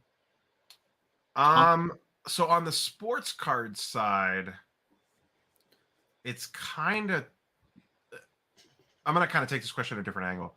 It's kind of taboo to do like the whole top 5 things you should be, like, essentially telling people what to buy, or like, hey, this is way too cheap, you should go buy this, is really frowned upon now in the sports card world. And you'll kind of get roasted if you make content like that. And I'm not sure that's exactly where this question was going, but that's kind of how I read it. As in the comic book space, you see tons of that stuff. I don't know where does that fall out on the Pokemon side? Is it like pretty if I just Googled Pokemon, is like every video in the feed going to be like the top 10 cards you should run out and buy now? Or is that kind of frowned upon? On the sports card side, you get attacked pretty hard for like the whole pump and dump thing and all that. Everyone wants to run to that term as quick as possible. Yeah. How is that style of content viewed on your guys' side? It's mixed. Like the biggest investment-y, market-y channels do that type of content. They do like top 5 things to buy right now, type of video. And then you have probably a number of people who like really frown on that content. I think for a variety of reasons. One, maybe it just feels lazy. 2, it feels like, what do you know? You're just kind of saying the 5 most like modern thing, or whatever. Yeah. And then but then there's that other piece of like, you're pushing things that you already own. My take has always been like, if it's a mass produced thing, you're probably not going to have that much impact, particularly if you're not talking about like very specific things. But if you talk about very niche specific things, you can have a huge impact, and people do have huge, like we see it in the Pokemon market. We see some influencer talk about a specific thing that hasn't been talked about in a while. And a lot of people buy it. Now that isn't a pump and dump. That's someone talking about something that they like. And then a lot of people happen to see that, agree. Yeah, people want to run to that pump and dump term extremely quickly in most things. And I feel like in most cases, it's probably one of the most overused terms in YouTube comment threads. Yeah, it ain't the person is probably not intending to pump or dump. They're intending to talk about what they think is a good thing. But in reality, what does happen is it does pump. And then there are probably a number of people who dump, and then a number of people who get hurt and FOMO into it. So I do think the reality of it can be bad for some people. So, but yes, sorry to answer your question. That does happen in the Pokemon world. And I made a video a long time ago saying why I didn't do top 5 videos. And I've just stated, I've never done like, I've done like top 5, like category, like investing categories, like broad things, but I've never done like, these are like the top 5 buy it now, stuff. It is lazy content, but it's, I mean, you're probably well aware of this. It's self-fulfilling as a content creator, because if you and I probably both know, if you made a video tomorrow with a catchy thumbnail that said top 5, go buy these things, it would probably perform extremely well. Oh, for sure. But I think at the end of the day, it's sort of like, and part of why I started my Patreon was I attract, because of the type of content and the type of conversations we have, we attract people who are willing to pay $10 a month for a Patreon or $50 a month for consults, because they're so deep in and they want all of that. Most of the people who are watching those top 5 buy it now videos are spending a few $100, and actually it's exactly what they want. Like these, like people who are watching those, and so that's part of what I also want to tell people is like, we don't need to be angry or mad at that too, because the majority of people watching those videos don't have deep knowledge in Pokemon. They're not particularly interested in deep market knowledge. They have a few $100 and they want to know what card they should go out and buy, right? Or they start there and then eventually they kind of funnel down into these types of deeper levels. Yeah, I mean, there's a reason why those videos perform well, because like you said, it's what people get mad about them. But like, I could look at my YouTube backends if I know, because when I first started making content, I would do those on occasion, and I quickly kind of shied away from it for a lot of different reasons. Yeah. And I haven't done a video like that in probably a year and a half, if not more. But every time I would post one, it would be probably in my top 1 or 2 performing videos of the last 10, almost like clockwork. Yeah. Because people were just naturally attracted to that stuff for whatever reason. And part of setting up the Patreon allowed me to like not feel pressure, basically, to grow the channel that way. That was sort of the move. Yeah.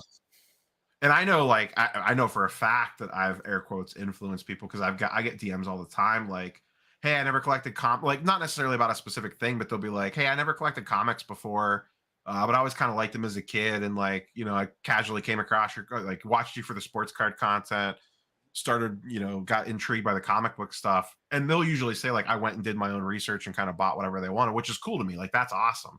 That's how it should be. I don't want the, oh man, you bought a giant size X-Men #1, or you bought this card or this thing. I went and bought the exact same thing because you bought it. Like, that part scares the hell out of me. Yeah. Like, you know what I mean? But the genuine, like, oh, you kind of opened my eyes to this, whatever it is, sealed magic, comics, Marvel, whatever. I went down my own path in that world and bought these things on my own, is great. But it scares the hell out of me when someone's like, I went and bought this because you showed it in a mail day.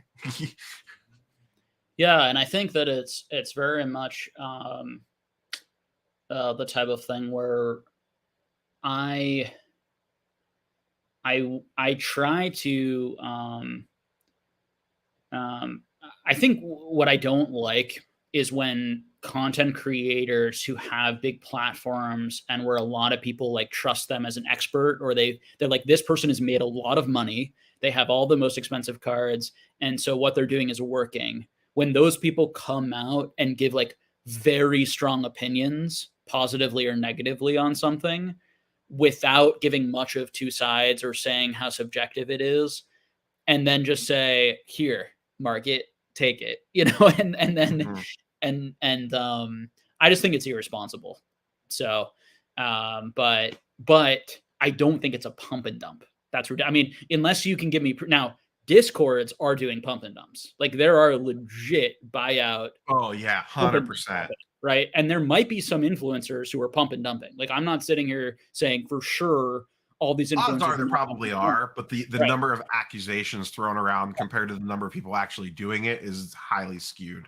Yeah. And the majority of it is people who are passionate about cards, showing what they really enjoy and what they really like, and then talking about market perspectives. And then a lot of people see that video, it gets them really excited because they also like it, and then they go out and buy it, and that moves the price, right? And if you have a Leonhard, a PokeRev, who, you know, if they get 1 million views on a video and they show something that is very niche and there's only 20 copies on eBay, what do you think is going to happen? They don't need to give any financial advice. Those are just bought up instantly because people want them and enjoy them, you know. So it is what it is. That's just how it's always going to be.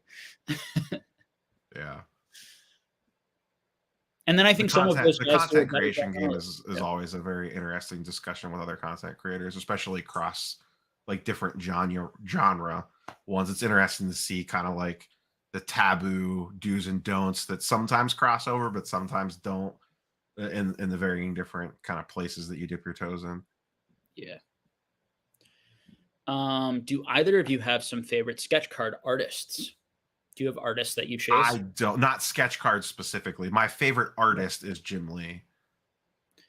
I don't either, Black Rose, but I have been. So I've really gone after just the ones that I like and I think are cool and frankly are fairly affordable. I've never paid more than $80 for a sketch card. And I just picked up a few of like my very favorite characters, and I try to buy them in auction really cheap. I've not gotten super into them. But I think particularly if I did Marvel, because I don't do like Marvel sketch cards. They've just been a few like Star Wars, and I think I had a few like other ones I forget, from some more niche IPs that I just enjoy. But I do see people like pick them up sometimes, and there's one Marvel artist that I think is like super sick. That's like fairly modern, but I can't remember his name. A lot of people like Liddy Lee. I forget her name. And Peach. Everyone likes Peach from Moko, but she doesn't do sketch cards as much anymore. Yeah, and then obviously like you have sketch cards like from Stan Lee or something. Yeah. Good luck. Yeah. But like a lot of the big comic artists don't actually, like, there is no Jim Lee sketch cards. There's no Todd McFarlane sketch cards, you know. Okay. Good question for Mason here. Neo, just hopping in. Any thoughts on TCG Player getting into comics? Is there already a similar service that exists? When he says getting into comics, like there's, because this is news to me, like they're selling them now, or more like the pricing data tool side of things, or both? Oh, I think they're starting to list. That was my understanding, but I haven't looked. I wonder if that's part of the eBay acquisition. Yeah. I haven't seen that yet. So, I mean, yes, there's eBay, there's Comic Link, there's Heritage Auction. I mean, there's a ton of different comic specific My Slabs. There's Short Box. There's like tons of different comic book marketplaces. I actually feel like there's more comic book marketplaces than card marketplaces sometimes, as crazy as that sounds. Some of our regulars were, and some of our favorite people were doing a live stream also tonight. It looks like they just finished up and joined us. Hope it went well. I'm sure it did. I would like to live stream more, and then it's like I look at the thing and it's like, well, all my friends are live streaming and I don't want to overlap with them. Yeah. So I never settled into like a planned live stream night. It's always like I have an hour, no one's on, 5-minute notice, we're going live. Marty the Martian asks me, how do I feel about modern Pokemon now? Not market wise, just collectability wise. I generally like most of the alt arts. I will for sure give it enough time, own a complete set of all of them. As a collector, because I like collecting every era, including this era. I'm not sure I see this era as like so distinct or so much better as some people see it. I think some of that's kind of the hype of the moment and the excitement of the moment, as that's happened a lot. I've kind of seen each era have some of that and experience some of that. But do I think it's really, really strong, really cool direction that Pokemon has done? Absolutely. I'm planning on collecting them all. I definitely want to do a binder of the alt arts, because I think the variety of like different arts will look really cool in a binder together. But then I probably won't get all of them graded, but I do want to pick some of my favorite ones and get those graded. So those are my private collection goals. And as always, like, my goal is to be able to afford to do that. That is not like my speculative sort of like investment play. That's what I personally want to do. And I'm always looking at like, what's the best time to do it, right? I mean, that's part of the market. When should I buy it? And my general rule of thumb is like, don't buy it when tons of people are talking about how great everything is and how historic and how important, and when most of the product hasn't been opened yet. The same things that I've repeated a number of times. And I'm very comfortable paying double at a more established price point. This is something I talk a lot about in Neo, which is like, rather than getting involved in sort of the speculative kind of like madness of like the buyouts and the crazy moving prices, I would rather wait for it to establish sort of a price point that exists for quite a while, and a few cycles of new sets coming out, seeing how new sets affect those prices, how new sets affect those attention. And I'd rather just pay at a higher, more established price point that will sustain itself than buy it a bunch now and lose like 70-80%. I'd rather take that money and put it into things that I can move, and things that I view as like safer, and I'd much rather buy cheap auctions of $40-$50 cards that are actually market values 100 than buy a bunch of alt arts or get involved in that and try and like flip those. It's just not my it's not my game. Yeah, no, that makes sense. Just like, I'm sure your market's the same as ours. Typically everything spikes up, pulls back, settles in at whatever its new floor price is, and kind of sits there until the next event swings it one way or another. Yeah, and that might have already happened. Like, definitely in the very beginning, we see that huge spike. But these have also now, they kind of like hit somewhat of a floor and have come back up. And I don't know if they're going to sort of level out for a while, if they're going to come back down, or if they're going to keep going up. I have no idea. It's all right? guess. We're all just guessing. Literally all guesswork. So that's my general statement is that I have no extra special knowledge than any of my viewers. I just happen to have a microphone. That's the only difference between me and most of my viewers. I think once you have all of the data points, like, and you're deep enough and engaged in the hobby, like I say this to people in my Discord, and you have all of the data points, like I might formulate those differently than you. And so it could be cool to hear how like I use those various data points and like put them into my equation in my brain and then come out with an answer. Yeah, what spits out? Yeah, but like my spitting out is going to be different than Nia's, going to be different than the next person. And it's good to hear everyone spitting out. And I do think that people who have been successful or like super engaged, like it's worth hearing their opinions, but you should always go with your own assessment, in my view. And if you are newer and you don't feel that confident, like just listen more and engage more until you get to the point where you feel confident. And if I wasn't like very confident in my own sort of instincts or my own sort of stuff, like I would not be spending any sort of big money or looking to like start a business and speculate and flip. I think a lot of the pattern recognition and sort of the skills are learned over time. So I'd start in like a small way, That makes sense. kind of build up. And I think that's what most people have done and found success. Okay. How much will EPack Spider-Man be tomorrow? Are they worth buying? I don't think we know yet, correct? So we don't officially know. We won't know until it goes live tomorrow on the site.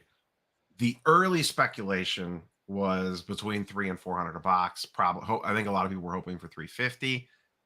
Rumors are swirling today that it's going to be $500 plus. And if that's the case, there's going to be some fun times to be had in some Facebook groups of just watching chaos of people being extremely mad. If it comes out of 500, it's going to be very interesting. That's what we were actually discussing on the live stream I was on before this.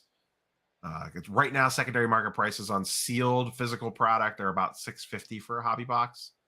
So we'll see what happens. Typically, Upper Deck doesn't price that high on the EPack side of things, but it sounds like they might push it on this one, and they'll probably catch a lot of blowback for it, but it's probably still going to sell.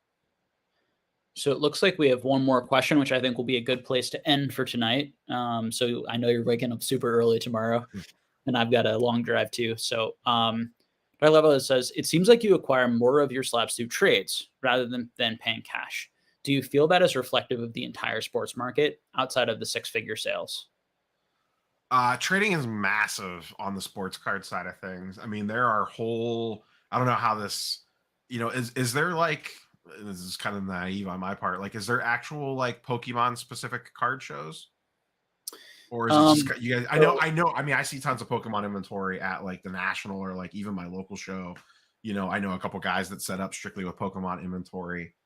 But is there more like a I know that there's not for like Magic really per se, other than like if you go to a big tournament and there's dealers or whatever. But the biggest ones right now are Collecticons. Okay. Well, Collecticons, I would say, are 80% Pokemon. Like it is highly Pokemon heavy. And then you probably have like 10% sports, 10% Magic, something like that. So do they have trade nights built around those? Is a trade night a thing in Pokemon or no? Yes. But not nearly as like robust or intense. I'm hoping to do more of them. I'm actually hosting a trade night. Thank you for the perfect segue. Oh, there you go. Perfect. I'm hosting one for people in the Boston area. Nick, Old School, myself. PK is Pokeknowledge is going to be there.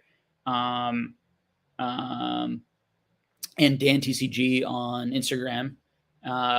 We'll be hosting a trade night October 1st at Hooksett, New Hampshire. Let's Play, it's called, in Hooksett, New Hampshire.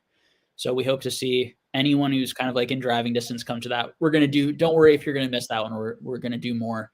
But yeah, it's something that I really want to work to build out more. I'm huge on like building friendships and relationships and community and networks. And like, I just think that that's what makes the hobby so great, actually.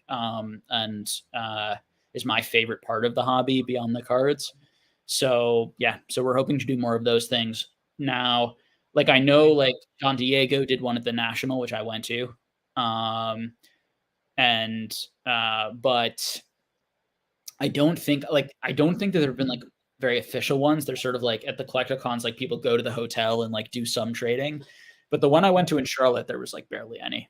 So I'm hoping there'll be more. I'm also hoping to see more Star Wars and Marvel and other things I and the vintage stuff, which I never get to see outside of Yeah. London. So was the Don Diego one like well attended or at Yeah, the National? I don't know what well attended is, but there was, if I had to guess, there was probably 100 to 200 people probably came through. That feels like a lot. Yeah. I mean, now you said you were at the National? Yes. Yeah, I did. Did you go to like the pop-up trade nights at Bally's at all or no? No, I was there with my girlfriend. Okay. And we did like a family dinner one night with family, and I was only there for 2 nights. Okay. So, and then the other night I went to the Don Diego trade night because that's, where all the Pokemon stuff was. Yeah. But I mean, trade nights on the sports card side are massive. Like they are rapidly becoming, I don't want to say like as important as the show itself, but they're like a big, like to go to the National to just have like the show floor every day, I think wouldn't be as big of a value proposition to people. But knowing that essentially you're basically immediately after the show and everyone goes to dinner, have trade nights until like literally 4 to 5 o'clock in the morning with hundreds of people, like that's a large appeal if you're traveling to a larger show. Yes. And I know now, like to your point, I have I live 2 hours from Columbus, which I don't know if you're familiar with Card Collector 2, Ryan, who's a large content creator and owns a shop and everything. He hosts trade nights at his shop every couple months.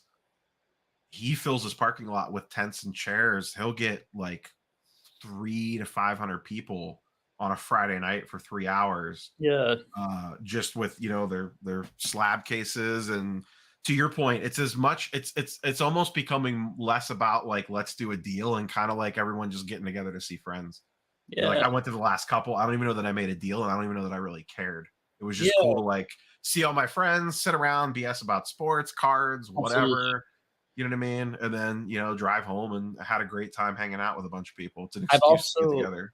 I found that it can be a good start to a deal because you realize one of your friends or someone has a card or has something you're looking for, and then you have something that, and they don't always get done, but it's good in that way too. But absolutely, it's the fundamental thing is like hanging out with a bunch of like nerdy people who like the same sort of stuff and just like having such a fun time and not having to like shut yourself up at dinner talking about the stuff because no one else cares. In your there's a great networking aspect to it, a great community aspect of it. Like there's people that I've met at shows and trade nights that are like that I would have never met because of that I talk to a couple times a week now. You know what I mean? Like are legitimately friends that we did one random deal at a trade night 2 years ago.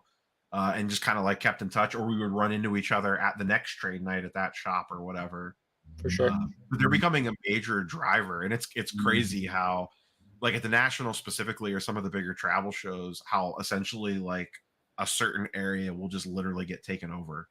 There was a walkway between Bally's and I forget the other hotel that was just a connecting hallway that was nothingness, no space, and all of a sudden there was 1,000 people in there with slab cases just literally sitting on the floor, like hundreds of thousands of dollars of cards just literally thrown on a floor, spread out because there was no table, so people just did what they could do. And for me, like I've had quite a bit of luck selling at trade nights in my limited experience at them.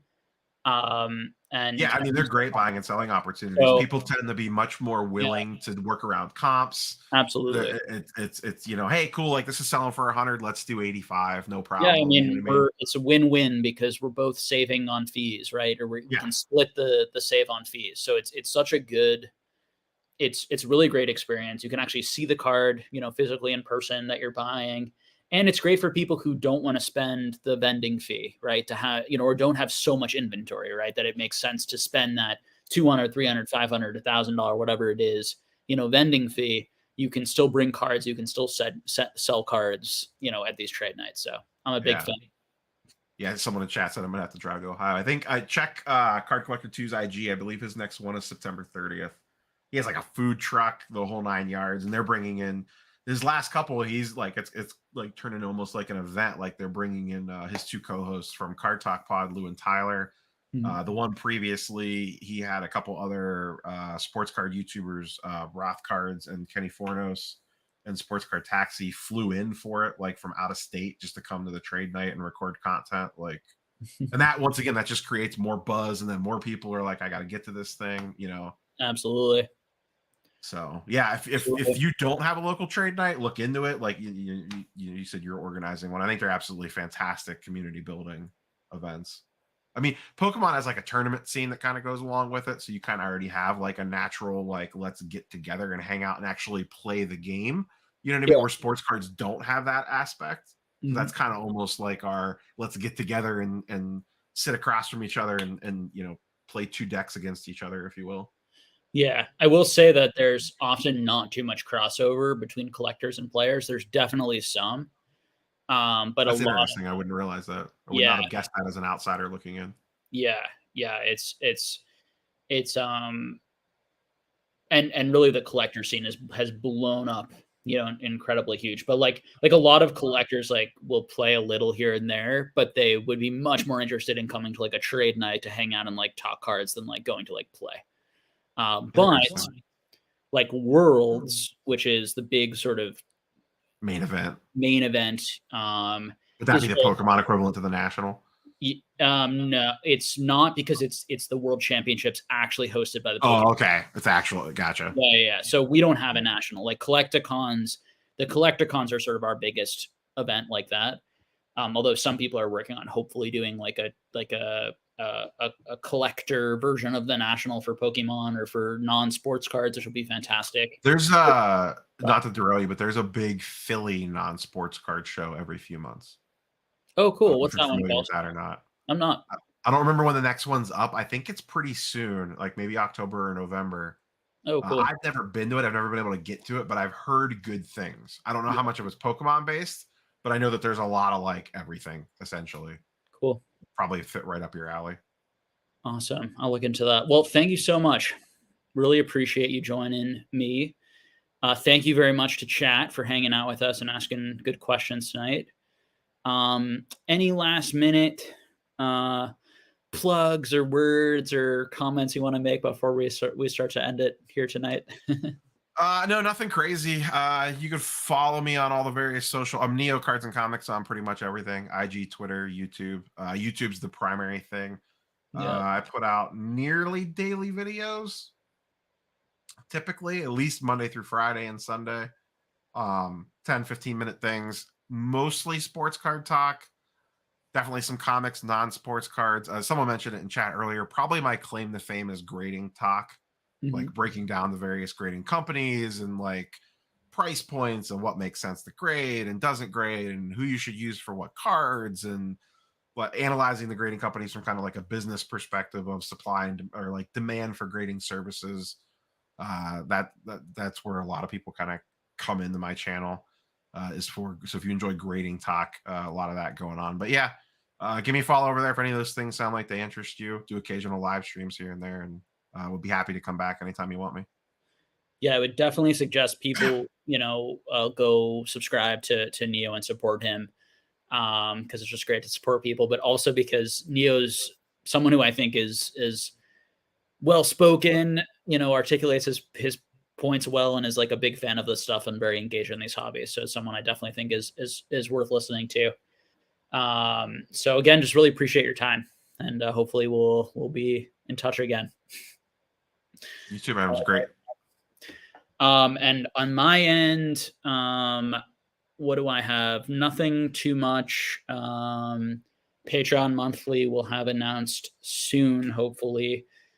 We were going to have Shirley Herlocker this month, but unfortunately, we're going to have to move that to a different month. So we're going to have a different guest this month, and we're trying to figure out, are we going to bring a guest on, or is it going to be Dan and I doing it?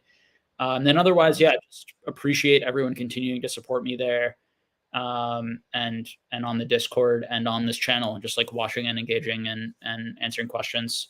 You guys are the best. So That's everything for me tonight. So hope everyone has a good night.